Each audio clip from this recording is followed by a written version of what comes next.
Hey, this is Meredith's husband. I've got some SEO advice for you, but I'm going to keep it really simple so that you can understand it, so it makes sense, and most importantly, so you can actually use it.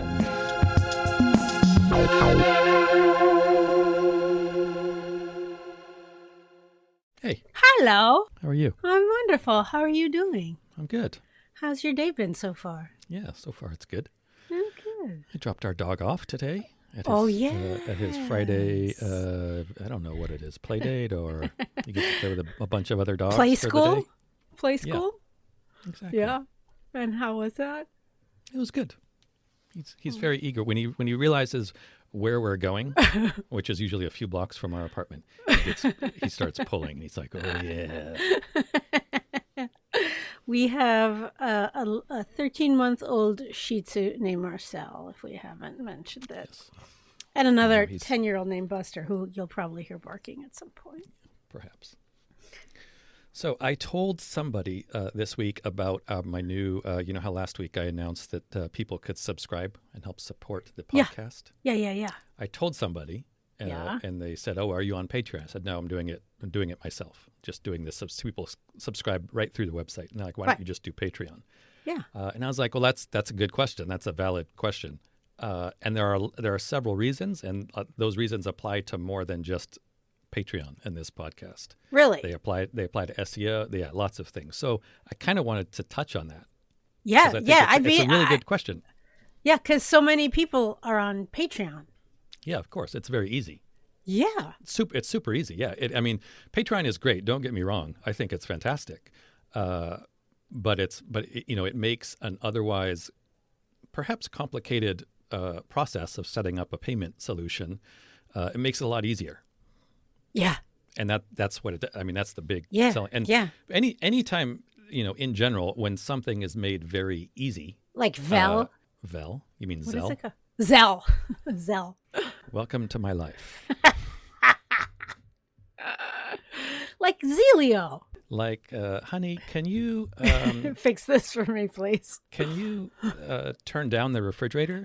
You mean open the shades? Yes. It's only going to get better with age. Anyway, so Patreon is great, but when the solution like Patreon makes something very easy, you do have to, or you should ask yourself, what am I giving up for this ease? Right. So you're trading something. Yeah. So in the case of Patreon, it costs money. One, it costs 10 to 12%. I think depending on your plan. On top, it costs you. Yeah. The person who's getting money. Yes. Yeah. So the listener says, yes, I'm going to give Meredith's husband and Meredith $5 a month, and Patreon says, okay, we're going to take 50 cents. Right. Or 60 cents, and then give the rest to you. That's how they work. That's their business model. That's that's fine. Right. They're and then providing the credit a service. card takes money too, right? Then the credit card, that you can't really get around that. You're going to pay like the 3% on credit cards. So there's the cost. So I save a little bit there. Number two, though, what happens if they change those rates? What happens when they double it? So this is something that happens all the time. This happens especially with it's very well known for like Google AdWords. Like used to be super cheap. Yeah. And people started, buying ads and like, oh wow, I can really set up my business. They set up their everything. They build their business, and then Google the cost goes up. Really? For a while, like Google ads were like when they initially launched, they were like 5 cents a click. Oh wow. Then they went to 50 cents a click. That's 1,000% increase. Can you imagine? Like if you build a business and you're able to get new clients or customers at whatever the price is, and so you figure out all your finance, and then that price triples or quadruples or doubles or goes up 50%. Like that can really mess you up. Yeah. So there's that. There's no control like over what the prices will be in the future. Or what about other policies? What if Facebook buys Patreon? What if what if Google and they decide, okay, we're going to triple the price, or we're going to change some of these policies, or you have no control over that. Or what if Patreon goes out of business? Right. What if Apple is just starting their paid podcast subscriptions? Yeah. So will Spotify, I assume. That's going to change the landscape of podcasting quite a bit That's going to affect When is that Patreon. happening? I don't even know about that. Apple's doing that now. And Apple takes, if you're interested, Apple takes, I think, 30 or 40% of your subscription. Yeah. What? Yeah. So if we were to charge $5 per month for this podcast on Apple, Apple would take like $2 or. Wow. Yeah. So who knows what's going to happen to Patreon? I hope they, I don't want to see them disappear. Anybody fighting against Apple and the big guys, I root for the underdog. But right. Yeah, what happened? I mean, you remember MySpace? Yeah. Friendster? Like, they got eaten up. Like, no, companies don't last. Things change so quickly. That tech companies come and go quickly. So that's so true. I didn't even think of that. You just figure, Patreon. That's what everyone does. I Patreon. 5 years ago, did you know about Patreon? I don't even know if they existed 5 years ago. Maybe they did. I don't know. I Patreon elephants in Thailand, and then I Patreon Secret City, and then I Patreon another farm in that this guy with all these rescue animals in Sweden. Okay. Can you use Patreon as a verb? Do you Patreon something? I'm going to Patreon. Did I say that? Yeah. Yes. Yes, you can. I guess you can. It has become a verb officially. Anyway, this all reminds me very much of the saying, "Don't build your house on rented land." Have you ever heard that? I don't think so. I don't know where it came from, but the saying is, "Don't build your house on rented land," because that's somebody else's land. Right. What if the landlord says, "What if you build your new dream house on a lot that you don't own," and the landlord says, "I'm going to triple your rent," right? Or I'm selling the lot. Yeah, or I own the lot next door, or the lot on every side, and I'm going to build skyscrapers all around you. You have no idea. Right. So this reminds me of that. Don't build your house on rented land. So, what's the alternative then? Well, the alternative is you can subscribe directly through my site, our site. Oh, you can?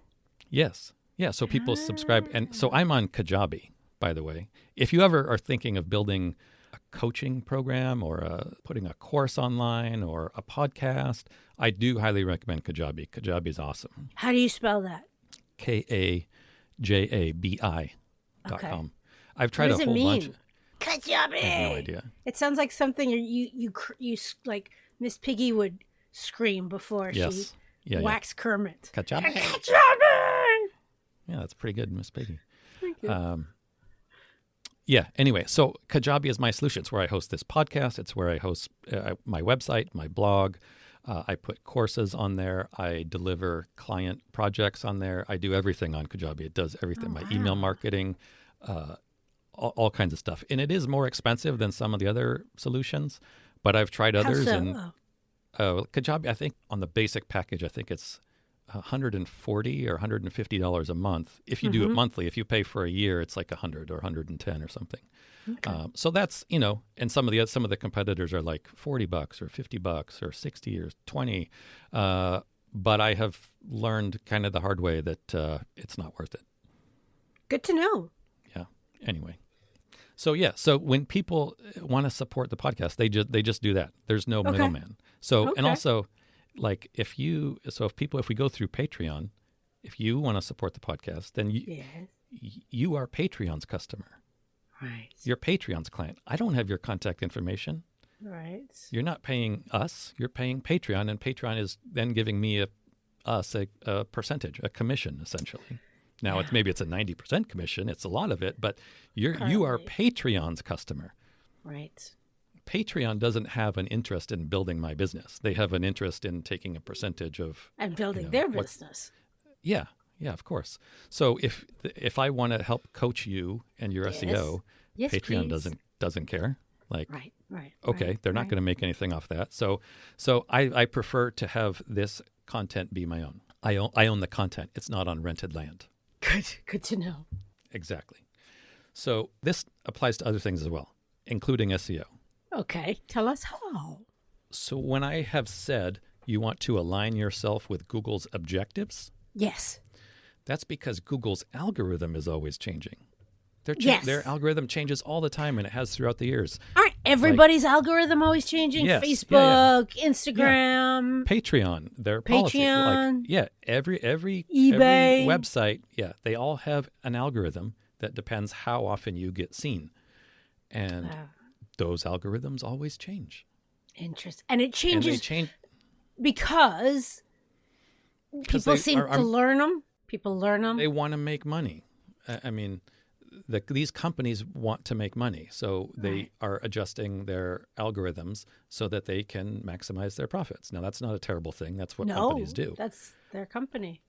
Sometimes, yes, like Google, that's a good example. Google changes their algorithm because people figure it out and they kind of game the system, and so Google changes their algorithm. But Google's ultimate objective is to make their users happy so they can maintain their revenue, build their revenue. Right. So that's exactly why you want to align yourself with Google's objectives and not try to figure out what the current algorithm is doing. Interesting. Yes. A lot of SEO over the years is trying to figure out how to trick the algorithm. Yeah. How to game the system. Yeah. And when you do that, you might be successful. Best case scenario is, you're successful. But then when Google changes their algorithm, right, and they don't announce that. They announce it after the fact. Right. Sometimes. But when that happens, you're fucked. I have literally seen companies lose 100% of their source of revenue instantly, overnight. Wow.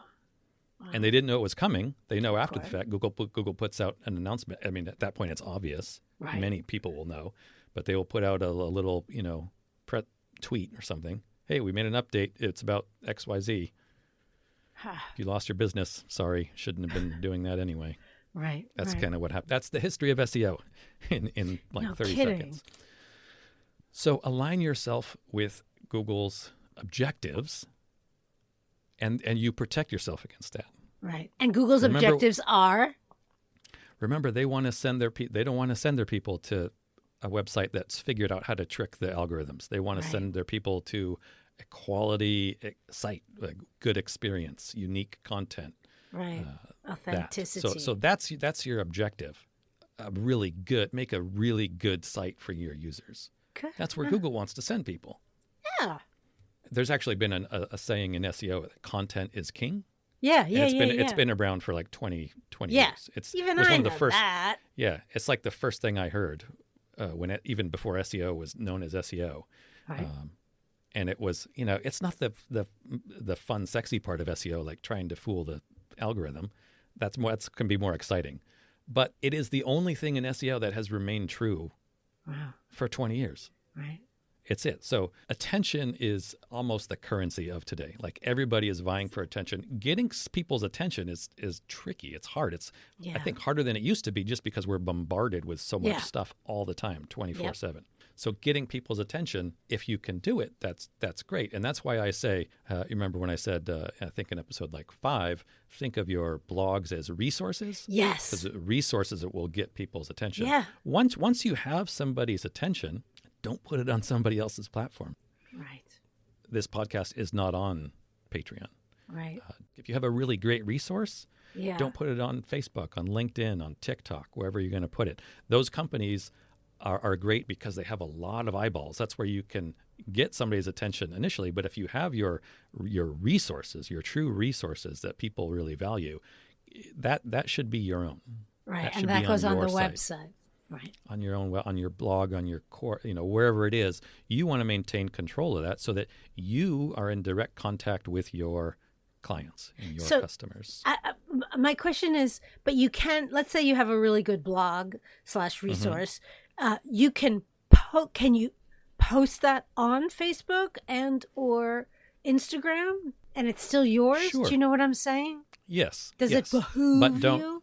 Yeah, I mean, I'm not a social media expert, so how you use social media in that, I can't tell. I can't tell you. Look to somebody else for that. Okay. But I would say, put snippets. So what I do with this blog is, we record the not this blog, this podcast. I record the podcast and we put snippets on Instagram. We have little 30-second snippets here and there. So obviously there's a bunch of eyeballs on Instagram. So hopefully we capture people's attention that way. But Got I don't publish it. the podcast to Instagram, and that's it. I'm done. It's Right. online, you know. So let me ask you another question. So I make little films, and people always say, "Oh, Facebook likes to be the source of the film.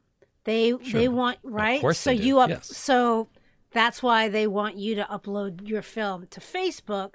So then they got it. All right. Yeah, Facebook doesn't want to post videos that are already on TikTok and YouTube. Right. Now they will. I mean, Yeah. Oh, yeah. They will. But make sure you have those videos. It's harder to host your own videos on your website. A lot of time they're hosted on Vimeo, but you can display them on your blog. Have them there, and then you can put little pieces of them on Facebook or Instagram or wherever you want, or you can post the whole thing to Facebook, but then realize that you're, in some sense, you're building a house on rent. You're giving your content to Facebook. So wild. And Facebook makes money off that. I mean, they don't monetize your one single video, but on aggregate they do. Right. That's why these companies exist. These companies make money off of our content and our personal data. Yes. But they're able to capture our personal data because there's content there that we are consuming. We're interested in the content. Yeah. It starts with attention. If you can't get somebody's attention, you can't get their personal data. So Gotcha. the important thing, I think, is to just be aware of putting when you put your content places. And you do have to put it. I mean, obviously, you don't have 1 million people looking at your website. You're going to have to get those people's attention initially. Right. Social media is a great place to do that. There's all sorts of ways to do that, but don't put all your content out there on other people's platform, because you want to have a direct, as much as possible. You want to have a direct link to your audience, your clients. So Yes. wait, I have a question. So what if you are using Wix or stuff like that? That is putting that's your your stuff. website. That's Okay, your okay. website. Yeah. And that's not I mean, gonna- you need to host your website somewhere. But it's going to be your website. You can move it from Wix to WordPress Okay, to Squarespace. okay. That's your website. But ideally, you just want to direct, you want to have your audience's email or phone number, or however you connect with them, you want to have a direct link. Right. So somebody, I think it was Gary Vaynerchuk recently, he's a big proponent of this, owning your content, audience. I think he said something, Arsenio Hall. You remember Arsenio Hall? Yeah, of course. Huge. I mean, part of our culture. Yeah. And then he was on Fox, right? And then Fox canceled his show. Oh, his own show, you mean? Yeah. Yes. And then, his talk show is his late night talk show. Huge. And then what happened to Arsenio? Who knows? I don't know. I mean, he couldn't, there was no alternative there. This was kind of pre-internet almost, but his house was built on Fox's land.